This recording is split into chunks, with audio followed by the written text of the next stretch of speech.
না পাওয়া ইচ্ছেগুলো। রজনীর বাবা: আসুন আসুন জমিদার বাবু, ভেতরে আসুন।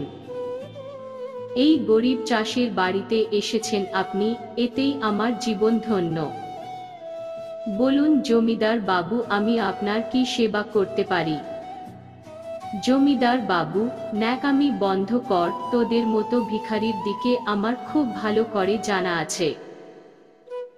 যা, ডাক তাড়াতাড়ি তোদের মেয়েকে। রজনীর বাবা জমিদার বাবুর কথায় তাড়াতাড়ি নিজের মেয়েকে ডাকে।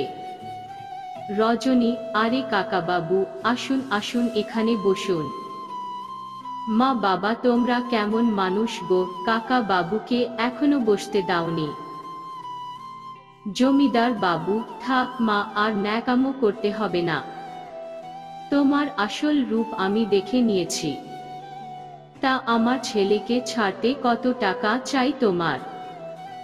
রজনী: কাকাবাবু। জমিদার বাবু: এরকম ভূত দেখার মতো হা করে দেখছ কি? নাও এই ব্যাগটা ধরো, এতে যা টাকা আছে তোমাদের তিনজনের সারা জীবন চলে যাবে। আর হ্যাঁ, কাল থেকে যেন আমার ছেলের চারপাশে তোমাকে না দেখি। রজনী: কাকাবাবু, আমি ওকে ভালোবাসি।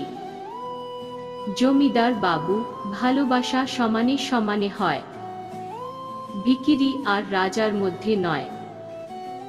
জমিদার বাবু নিজের কথা শেষ করে সেখান থেকে চলে গেলেন। আর রজনী কাঁদতে কাঁদতে মাটিতে বসে পড়ল।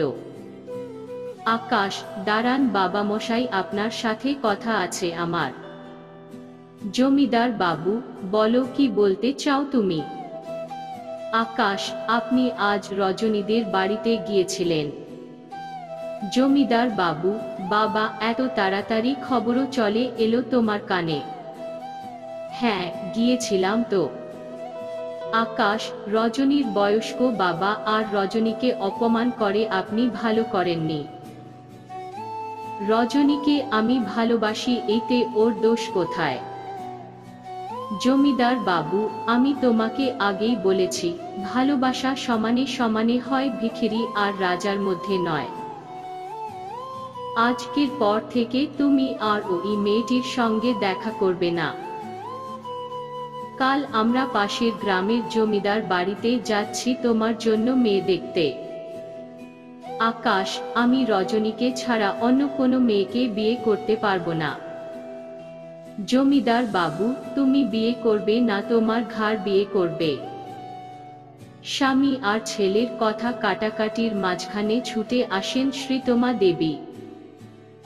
শ্রীতমা দেবী নিজের ছেলেকে উদ্দেশ্য করে বলতে থাকে, আমি তোমাকে এই শিক্ষা দিয়েছি। বাবা মশাই, এর মুখে মুখে কথা বলছো, এক্ষুনি ক্ষমা চাও বাবা মশাইয়ের কাছে। আকাশ: কিন্তু মা, আমি রজনীকে ছাড়া অন্য কোনো মেয়েকে বিয়ে করতে পারবো না। শ্রীতমা দেবী: তোমাকে আমার দিব্যি। বাবা মশাই তোমাকে যেই মেয়েকে বিয়ে করতে বলবে, তুমি সেই মেয়েকেই বিয়ে করবে। আর যদি এর অন্যথা হয়, তুমি আমার মরা মুখ দেখবে। আকাশ: মা। শ্রীতমা দেবী খুব ভালো করে জানেন নিজের স্বামীর রাগ। তিনি যখন একবার বলেছেন ছেলের বিয়ে অন্য কোথাও দেবেন, তার মানে দেবেন। আর তার অন্যথা যদি করতে চায় আকাশ, তাহলে নিজের ছেলেকে তেজপুত্র করতেও পিছুপা হবেন না জমিদার বাবু। হোক না অন্য কোথাও বিয়ে, ছেলের চোখের সামনে তো দেখতে পাবেন নিজের ছেলেকে শ্রীতমা দেবী। অন্যদিকে আকাশ ভাবতে থাকে, মাও আজ তার ভালোবাসার শত্রু হয়ে গেল। বাবা মশাইয়ের কাছে ক্ষমা চেয়ে কাঁদতে কাঁদতে সেখান থেকে নিজের ঘরে চলে যায় আকাশ। আকাশ আর রজনী একই গ্রামের বাসিন্দা, শুধু তফাৎ হলো এটাই, আকাশের বাবা জমিদার আর রজনীর বাবা একজন কৃষক। ছোটবেলা থেকেই রজনী আর আকাশ খুব ভালো বন্ধু। বন্ধুত্ব হওয়ার যথেষ্ট কারণও আছে। ছোটবেলা থেকেই পড়াশোনা আর বুদ্ধিমত্তার দিক থেকে এগিয়ে ছিল রজনী, আর তার উল্টো দিকে আকাশ ছিল হাদা গুবলু টাইপের একটা ছেলে। তাই জমিদার বাবু না চাইলেও নিজের ছেলের সাথে রজনীর বন্ধুত্ব করায়, যাতে রজনীর সঙ্গে থেকে তার ছেলেটাও বুদ্ধিমান ও চালাক চতুর হয়। প্রায় 14-15 বছরের বন্ধুত্ব তাদের, সেই সাথে প্রেমও। এখন দুজনেই শহরে পড়ছে, রজনী ডাক্তারি নিয়ে পড়ছে আর আকাশ বিজনেস নিয়ে পড়ছে। পুজোর ছুটিতে দুজনেই গ্রামে ফিরে এসেছে। দুজনেই গ্রামে প্রথম দিন একসাথে এসেছিল। দুজনে ট্রেন থেকে নেমে দেখে অঝোরে বৃষ্টি হচ্ছে বাইরে। স্টেশনের এক কোণায় যে বসে দুজনে। আকাশ, এরকম বৃষ্টি বাদল দিনে মন কি চায় জানো? রজনী, আমার জেনে লাভ নেই, তোমার মতলব আমার খুব ভালো করে জানা আছে। এই বলে রজনী আকাশের থেকে দূরে যেতে গেলে আকাশ ঝাপটে ধরে রজনীকে। তারপর নিজের ঠোঁট দুটো ডুবিয়ে দেয় রজনীর নরম ঠোঁটে।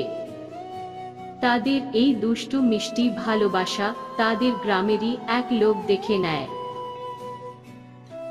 তারপর এই কথা যে তোলে জমিদার বাবুর কানে। জমিদার বাবু সাথে সাথে আগুনের গোলার মতো ফেটে পড়ে। আর সাথে সাথে জমিদার বাবু ঠিক করে নেয় ওদের দুজনকে আলাদা করবার। পরের দিন সকালে জমিদার বাবু আর শ্রীতমা দেবী যান পাশের গ্রামের জমিদার বাবুর মেয়েকে দেখতে। মেয়েকে দেখে দুজনেরই পছন্দ হয়েছে। যেই রকম দেখতে সুন্দরী সেই রকমই সংস্কারী। মেয়েকে দেখে পছন্দ হলেও শ্রীতমা দেবীর মনটা খুবই ভারাক্রান্ত। রজনীকে ছোট থেকে তিনি নিজের মেয়ের মতোই স্নেহ করে এসেছেন। আজ তার জায়গাটা তিনি কি করে অন্য কাউকে দিয়ে দেবেন? তিনি মনে মনে বুঝতে পারছেন তার যদি এই অবস্থা হয় তাহলে তার ছেলের কি অবস্থা হচ্ছে। কিছু করার নেই তার, শুধু নিরুপায় হয়ে দেখা ছাড়া। জমিদার বাবু একেবারে বিয়ের দিনক্ষণ ঠিক করে চলে আসেন। জমিদার বাবু, আকাশ। আকাশ, হ্যাঁ বাবা মশাই বলুন। জমিদার বাবু, পাশের গ্রামে যে মেয়ে দেখে আসলাম, আমার ও তোমার মায়ের দুজনেরই খুব পছন্দ হয়েছে। সামনের সপ্তাহে তোমার বিয়ে, তাই নিজেকে মানসিকভাবে প্রস্তুত করে রেখো। ওই ভিখিরি মেয়েটার কথা ভুলে যাও। আকাশ বাবা মশাইয়ের কথার উত্তর না দিয়ে মাথা নিচু করে ছলছল চোখ নিয়ে নিজের রুমে চলে যায়। যথা দিনে, যথা তিথিতে, যথা সময়ে আকাশ না চাইতেও তার সাথে পাশের গ্রামের মেয়েটার বিয়ে হয়ে যায়। এক প্রকার জোরপূর্বক বিয়ে দেয় বাবা মশাই তার। গল্পের পরবর্তী অংশ জানার জন্য চ্যানেলটিকে অবশ্যই সাবস্ক্রাইব করে রাখুন।